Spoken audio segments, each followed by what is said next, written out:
Hi hello ನಮಸ್ಕಾರ ಸ್ನೇಹಿತರೆ. ಭಾರ್ಗವಿ ಮತ್ತು ಅರ್ಜುನ್ನ ವಿರುದ್ಧವಾಗಿ ಹೊಂಚಾಕಿ ಕಾಯ್ತಾ ಇರ್ತಕ್ಕಂತಹ ಗಾಯತ್ರಿ ದೇವಿ ಕಡೆಯ ಒಂದು ಲಾರಿಗಳು ಅಲ್ಲಿ ಹೋಗ್ತದೆ. ಹಾಗಾದರೆ ಆ ಲಾರಿಗಳು ಬಂದು ಭಾರ್ಗವಿ ಮತ್ತು ಅರ್ಜುನ್ ಮೇಲೆ ಅಟ್ಯಾಕ್ ಮಾಡ್ತಿದ್ಯಾ, ಭಾರ್ಗವಿಗೆ ಅಪಾಯ ಆಗ್ತಿದ್ಯಾ, ಏನಾಯಿತು ಏನು ಕತೆ, ಇದು ಎಲ್ಲವನ್ನ ಕೂಡ ತಿಳ್ಕೊಬೇಕು ಅಂದರೆ ಈಗಲೇ ನಮ್ಮ ಈ ಚಾನಲ್ನ ಸಬ್ಸ್ಕ್ರೈಬ್ ಮಾಡಿ, ಹಾಗೆ ಒಂದು ವಿಡಿಯೋವನ್ನು ಪೂರ್ತಿಯಾಗಿ ನೋಡೋದನ್ನು ಯಾವುದೇ ಕಾರಣಕ್ಕೂ ಕೂಡ ಮರಿಬೇಡಿ. ಇಲ್ಲಿ ಗಾಯತ್ರಿ ದೇವಿ, ಶಕ್ತಿ ಪ್ರಸಾದ್ ಹಾಗೆ ಜಗನ್ ಮೂವರು ಕೂಡ ಒಟ್ಟಿಗೆನೆ ಆಟ ಆಡ್ತಿದ್ದಾರೆ. ಒಂದು ಕಡೆ ಮಾನಸಿಕವಾಗಿ ಕುಗ್ಸೋ ಪ್ರಯತ್ನಕ್ಕೆ ಗಾಯತ್ರಿ ದೇವಿ ಮುಂದಾಗ್ತಿದ್ರೆ, ಆರ್ಥಿಕ ಸಂಕಷ್ಟದಲ್ಲಿ ದೂಡಿದ್ದಾರೆ ಶಕ್ತಿ ಪ್ರಸಾದ್. ಮನೆಯನ್ನ ಕಿತ್ಕೊಂಡು ಮನೆಯವರನ್ನ ಮನೆಯಿಂದ ಹೊರಗಡೆ ದಬ್ಬಿದ್ದೆ ಬೀದಿ ಪಾಲ್ ಮಾಡಿದ್ದಾರೆ ಜಗನ್. ಈ ಮೂವರು ಕೂಡ ಜೆ.ಪಿ. ಪಾಟೀಲ್ ಹಾಗೆ ಭಾರ್ಗವಿಯನ್ನ ಕುಗ್ಸೋ ಪ್ರಯತ್ನನೇ ಆಗಿದೆ. ಇಲ್ಲಿ ಭಾರ್ಗವಿ ಯಾವ ವಿಷಯಕ್ಕೆ ತಲೆ ಕೆಡಿಸ್ಕೋಬೇಕು ಅಂತ ಹೇಳಿ ಗೊತ್ತಾಗಬಾರ್ದು, ಜೀವನದಲ್ಲಿ ಒದ್ದಾಡಬೇಕು, ಕೇಸ್ ಬಗ್ಗೆ ಕಾನ್ಸಂಟ್ರೇಟ್ ಮಾಡಬಾರ್ದು ಅಂತಾನೆ ಮೂವರು ಕೂಡ ಸಖತ್ತಾಗಿ ಪ್ಲಾನ್ ಮಾಡಿ ಅಟ್ ಎ ಟೈಮ್ ಎಲ್ಲವನ್ನ ಕೂಡ ಮಾಡಿದಾರೆ. ಆದರೆ ಭಾರ್ಗವಿ ಕುಸ್ತೋಗ್ತಾಳ ಖಂಡಿತ ಇಲ್ಲ. ಅವಳಿಗೆ ತುಂಬ ಚೆನ್ನಾಗಿ ಗೊತ್ತು, ನಮ್ಮ ಶತ್ರುಗಳು ಈ ರೀತಿ ಅಟ್ ಎ ಟೈಮ್ ಮಾಡಿದ್ದಾರೆ ಅಂದರೆ ಎಲ್ಲ ಕಡೆಯಿಂದ ನಮ್ಮನ್ನು ಲಾಕ್ ಮಾಡೋಕ್ಕೆ, ನಮ್ಮನ್ನು ಅವರು ಡೌನ್ ಮಾಡೋದಕ್ಕೆ. ನಾವೀಗ ನಿಜವಾಗ್ಲೂ ಕುಸ್ತು ಹೋಗಿದ್ದೀವಿ ಅಂತ ಗೊತ್ತಾದರೆ ನಮ್ಮ ಶತ್ರುಗಳು ಗೆದ್ದಾಗೆ, ಅವ್ರು ಅಂದ್ಕೊಂಡಿದ್ದನ್ನು ಅವರು ಸಾಧಿಸಿದಾಗೆ. ಅದಕ್ಕೆ ನಾವು ಅವಕಾಶ ಮಾಡಿಕೊಡ್ಬಾರ್ದು. ಅದಕ್ಕೆ ಬದಲಾಗಿ ಅವರು ನಾವು ಏನು ಮಾಡಿದ್ರು ಏನು ಮಾಡೋಕ್ಕಾಗ್ತಿಲ್ವಲ್ಲ, ಅವ್ರು ಈಗಲೂ ಕೂಡ ಆರಾಮಾಗಿ ಇದಾರಲ್ಲ ಅಂತ ಹೇಳಿ ತಲೆ ಬಿಸಿ ಮಾಡ್ಕೋಬೇಕು. ಆ ರೀತಿ ನಾವು ಬದುಕಿ ತೋರಿಸ್ಬೇಕು ಅಂತ ಮನೆಯವರಲ್ಲಿ ಧೈರ್ಯ ಉತ್ಸಾಹವನ್ನ ತುಂಬುತ್ತಾಳೆ ಭಾರ್ಗವಿ.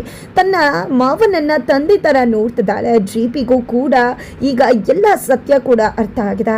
ಇಷ್ಟು ದಿನ ಮಾಡಿದ್ದಂತ ಆ ಒಂದು ತಪ್ಪು ಜೆ.ಪಿ. ಪಾಟೀಲ್ಗೆ ಅರ್ಥ ಆಗೋದ್ರ ಜೊತೆಗೆ ಜೆ.ಪಿ. ಬದಲಾಗಿದ್ದಾರೆ.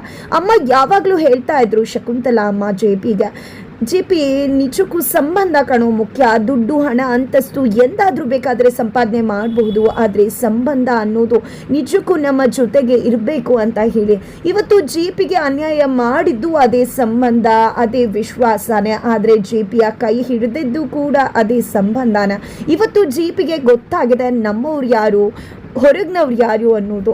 ಇಷ್ಟು ದಿನ ತಮ್ಮ ಅಂತ ಹೇಳಿ ಅವರ ಬದುಕಿನ ಬಗ್ಗೆ ಕೂಡ ಜೆ.ಪಿ. ಯೋಚನೆ ಮಾಡ್ತಿದ್ರು. ಆದರೆ ಜೆ.ಪಿಗೆ ಇವತ್ತು ತಮ್ಮನೇ ಬೆನ್ನಿಗೆ ಚೂರಿ ಹಾಕಿದ್ದಾರೆ.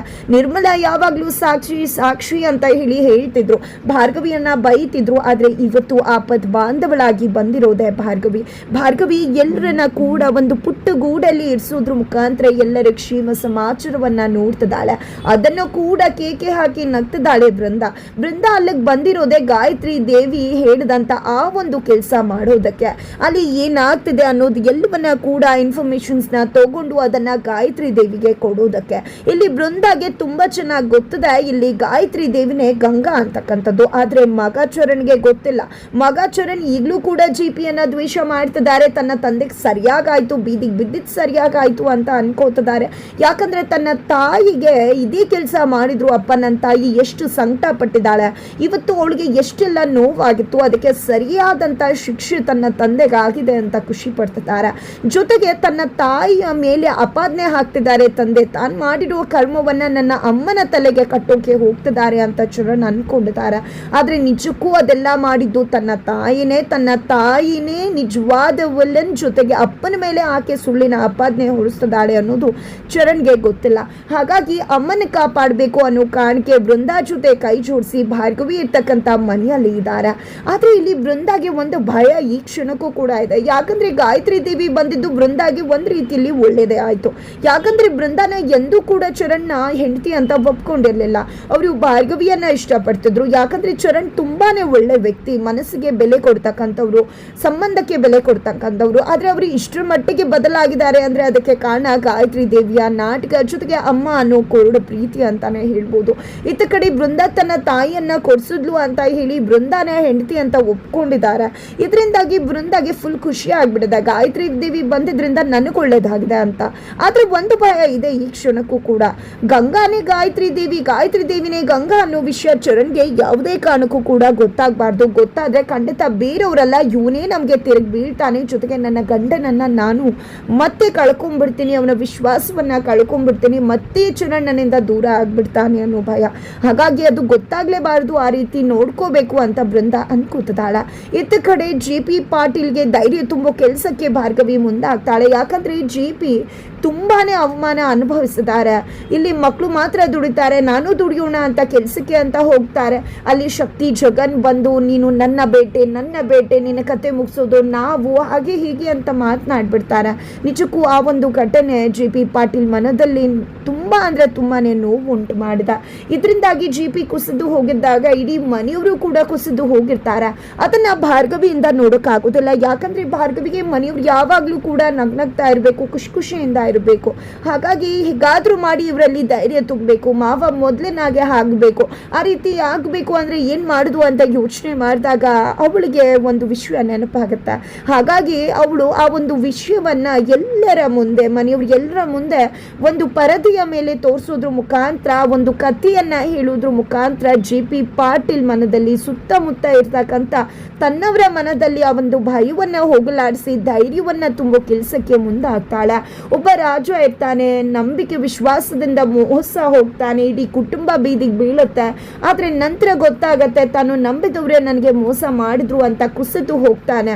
ಆದ್ರೆ ಅವನ ಕುಟುಂಬ ಅವನ ಜೊತೆ ನಿಲ್ಲತ್ತೆ, ಅವನ ಜೊತೆ ಅವನ ಕುಟುಂಬ ನಿಂತ ಮೇಲೆ ಯಾರು ಕೂಡ ಅವನನ್ನ ಮುಟ್ಟುವುದಕ್ಕೂ ಸಾಧ್ಯ ಇಲ್ಲ ಅನ್ನೋ ರೀತಿಯಲ್ಲಿ JPಯ ಕಥೆಯನ್ನ JP ಮುಂದೆನೆ ಪ್ರಸ್ತುತಪಡಿಸ್ತಾಳೆ ಭಾರ್ಗವಿ. ಈಗ ಅವ್ರ ಎಲ್ಲರ ಅಟ್ಟಹಾಸವನ್ನ ತಡೆಯುವುದಕ್ಕೆ ರಾಕ್ಷಸನಾಗ್ತದಾನೆ, ಇಲ್ಲಿ JP ರಾವಣಾಸುರನಾಗ್ತದಾನೆ ಅಂತ ಹೇಳಿ ಧೈರ್ಯವನ್ನ ತುಂಬೋದ್ರ ಮುಖಾಂತರ ಇಲ್ಲಿ ಭಾರ್ಗವಿ ತನ್ನ ಮಾವ ಕೂಡ ರಾವಣಾಸುರನಂತೆ ನಿಜಕ್ಕೂ ಕೂಡ ಗಟ್ಟಿಯಾಗಬೇಕು, ಧೈರ್ಯವಂತನಾಗಬೇಕು, ಪಾಪಿಗಳ ಪಾಲಿಗೆ ನಿಜಕ್ಕೂ ದುಸ್ವಪ್ನವಾಗಬೇಕು, ದೈತ್ಯ ಆಗಬೇಕು ಅಂತ ಹೇಳಿ ಧೈರ್ಯವನ್ನ ನೀಡಿದಾಗ ಕೊನೆಗೂ ಇಲ್ಲಿ JP ರಾವಣಾಸುರನಾಗಿ ಗಾಯತ್ರಿ ದೇವಿಯ ಆಟಕ್ಕೆ ಫುಲ್ ಸ್ಟಾಪ್ ಇಡುವುದಕ್ಕೆ ಮುಂದಾಗ್ತಿದ್ದಾರೆ. ಫೈನಲಿ ಇಲ್ಲಿ ಅರ್ಜುನ್ ಮತ್ತೆ ಭಾರ್ಗವಿ ಕೀಸ್ ಬಗ್ಗೆ ತುಂಬಾನೇ ತಲೆ ಕೆಡಿಸ್ಕೊಂಡಿದ್ದಾರೆ. ಆಲ್ರೆಡಿ ಇಲ್ಲಿ ಭಾರ್ಗವಿ ಗಾಯತ್ರಿ ದೇವಿಗೆ ಗೊತ್ತಾಗ್ದಾಗೆ ಗಾಯತ್ರಿ ದೇವಿಯ ಫಿಂಗರ್ ಪ್ರಿಂಟ್ಸ್ ಅನ್ನ ತಗೊಳ್ಳೋದ್ರ ಮುಖಾಂತರ ಅದನ್ನ ತಾರಾಗೆ ಕೊಟ್ಟು ಸಾಕ್ಷಿಯನ್ನ ಕಲೆ ಹಾಕ್ತಿದ್ದಾಳೆ. ಎಲ್ಲಾದ್ರೂ ಗಾಯತ್ರಿ ದೇವಿಯ ಲಿಂಕ್ ಸಿಗುತ್ತಾ ಅಕೌಂಟ್ ನಲ್ಲಿ ಅಂತ ಹೇಳಿ. ಯಾಕಂದ್ರೆ ಪ್ರಮುಖ ಸಾಕ್ಷಿ ಇಲ್ಲಿ ಶಕ್ತಿ ಪ್ರಸಾದ ಹಾಗೆ ಅವನ ಒಂದು ನವಮಿ ಟ್ರಸ್ಟ್ಗೆ ಸಂಬಂಧಪಟ್ಟವರಾಗಿದ್ದಾರೆ. ಯಾಕಂದ್ರೆ ಇಲ್ಲಿ JP ಪಾಟೀಲ್ ಎಲ್ಲ ಅಕೌಂಟ್ಸ್ನ ಮೇನ್ ಹೋಲ್ಡರ್ ಆಗಿದ್ರಿಂದಾಗಿ ಇಲ್ಲಿ JP ಸಿಕ್ಕಿಬಿದ್ದಿದ್ದಾರೆ. ಬಟ್ ಅದರ ಹಿಂದೆ ಗಾಯತ್ರಿ ದೇವಿ ಕೂಡ ಇದ್ದಾರೆ, ಅವರ ಫಿಂಗರ್ ಪ್ರಿಂಟ್ಸ್ ಕೂಡ ಅವಶ್ಯಕತೆ ಇದೆ ಅನ್ನೋದು ಗೊತ್ತಾದ್ರೆ JPಯನ್ನ ಮೀರಿಸಿದಂತ ಮತ್ತೊಂದು ಶಕ್ತಿ ಇದೆ, ಅದು ಬೇರೆ ಯಾರು ಅಲ್ಲ ಗಾಯತ್ರಿ ಅನ್ನೋ ಸತ್ಯ ಹೊರಬೀಳುವ ಚಾನ್ಸಸ್ ಇದೆ. ಅದೇ ಕಾರಣಕ್ಕೆ ಫಿಂಗರ್ ಪ್ರಿಂಟ್ಸ್ ಅನ್ನ ತೆಗೆದುಕೊಂಡಿದ್ದಾರೆ ಭಾರ್ಗವಿ, ಅದನ್ನ ಲ್ಯಾಬ್ಗೆ ಕೊಟ್ಟು ಟೆಸ್ಟ್ ಮಾಡಿಸ್ತಿದ್ದಾರೆ. ಇದರ ನಡುವೆ ಇಲ್ಲಿ ಭಾರ್ಗವಿ ಆ ಒಂದು ಮನೆಯಲ್ಲಿ ಇರುವುದಕ್ಕೆ ಕಾರಣನೇ ಗಾಯತ್ರಿ ದೇವಿಯ ಒಂದು ಅಟ್ಟಹಾಸ ಅಲ್ಲೂ ಕೂಡ ನಡೀತಾ ಇದೆ. ಆ ಒಂದು ಏರಿಯಾದಲ್ಲಿ ಗಾಯತ್ರಿ ದೇವಿಗೆ ಸಂಬಂಧಪಟ್ಟ ಲಾರಿಗಳು ಹೋಗ್ತಾ ಇರ್ತವೆ. ಅದು ಗೊತ್ತಿದ್ರಿಂದಾನೇ ಭಾರ್ಗವಿ ಅದನ್ನ ಪತ್ತೆ ಹಚ್ಚಬೇಕು ಅಂತಾನೆ ಅದೇ ಜಾಗಕ್ಕೆ ಮನೆ ಮಾಡಿಕೊಂಡು ಬಂದಿರ್ತಾಳೆ. ಇದನ್ನೇ ಕೇಳ್ತಿದ್ದಾಳೆ ಭಾರ್ಗವಿ ಅಲ್ಲಿ ಇರ್ತಕ್ಕಂಥ ಒಬ್ಬ ವ್ಯಕ್ತಿ ಹತ್ರ, ಯಾವ್ದಿದು ಲಾರಿಗಳು ಇಲ್ಲಿ ಯಾಕೆ ಹೋಗ್ತಿದೆ ಅಂತ. ಇದು ಬೇರೆ ರಾಜ್ಯದ ಲಾರಿಗಳು ಅಂತ ಹೇಳ್ತಾರೆ. ನಂತರ ನೋಡಿ ಅರ್ಜುನ್, ಇದು ಯಾರಿಗೆ ಸಂಬಂಧಪಟ್ಟ ಲಾರಿಗಳು ಗೊತ್ತಿದ್ಯಾ? ಗಾಯತ್ರಿ ದೇವಿಗೆ ಸಂಬಂಧಪಟ್ಟ ಲಾರಿಗಳು. ಇದು ಇಲ್ಲಿ ಹೋಗ್ತಾನೆ ಇರುತ್ತೆ. ಆಕೆಯ ಆ ಒಂದು ಟ್ರಾನ್ಸಾಕ್ಷನ್ ಕೆಲಸನೇ ಇಲ್ಲಿ ನಡೀತಿರೋದು. ಅದೇ ಕಾರಣಕ್ಕೆ ನಾನು ಈ ವಿಷಯ ತಿಳಿದಿದ್ರಿಂದಾನೇ ಇಲ್ಲಿ ಮನೆ ಮಾಡಿಕೊಂಡು ಬಂದಿದ್ದು, ಇದನ್ನ ಪತ್ತೆ ಹಚ್ಚಬೇಕಾಗಿದೆ ನಾವು ಅಂತ ಹೇಳಿ ಪತ್ತೆ ಹಚ್ಚಿ ಕೋರ್ಟ್ಗೆ ಗಾಯತ್ರಿ ದೇವಿಯನ್ನ ಎಳೆದು ತರುವುದಕ್ಕೆ ಸಿದ್ಧವಾಗ್ತದಾಳೆ ಭಾರ್ಗವಿ. ಬಟ್ ಹೇಗೆ ಅಂತೂ ತಿಳ್ಕೋಬೇಕು ಅಂದ್ರೆ ಮೊದಲ ವಿಡಿಯೋಗೆ ವೇಟ್ ಮಾಡೋದನ್ನ ಮರಿ